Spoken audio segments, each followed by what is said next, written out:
माछ छेचा केमिति हुए पूर्व भिडियो मुझे माछ छेचा पकईली आइटम पकईली आम हांडीशाल भौणी जड़े कमेंट करते केमती कौन माछ छेचा भाई बनाऊँ आमको टे कहे आम से प्रोसेस आम टे घरे बनइबू तापाई सामग्री दरकार आपंकर माछ भजा बेसी देखिए पेट माछ आ मझी माछ ने कहीं कंटा टे कम बाहर तो से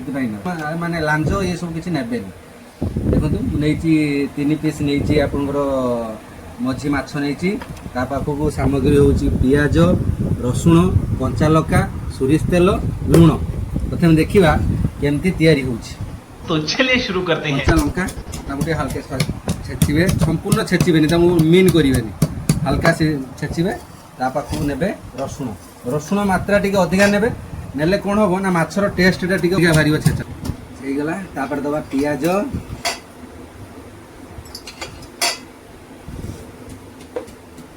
निश्चित भाव में एमती बनई खातु निश्चित भाव में टेस्ट लगे। वाह क्या सीन है। तापरे माछ पकेबा माछटा कौन करेंगे ना मझी कंटाटा को आप बढ़िया से भाजी है बढ़िया से खोलीदेवे देख तापर माछ को पकेबे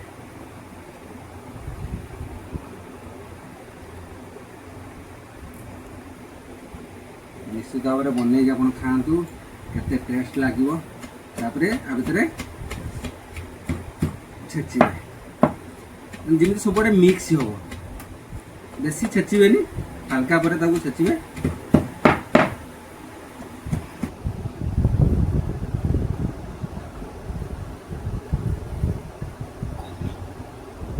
सोरिष तेल टी अल्प देदेवा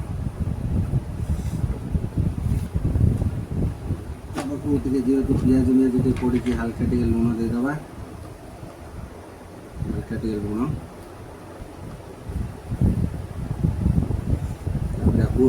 गोलई नवा रहा नहीं जाता।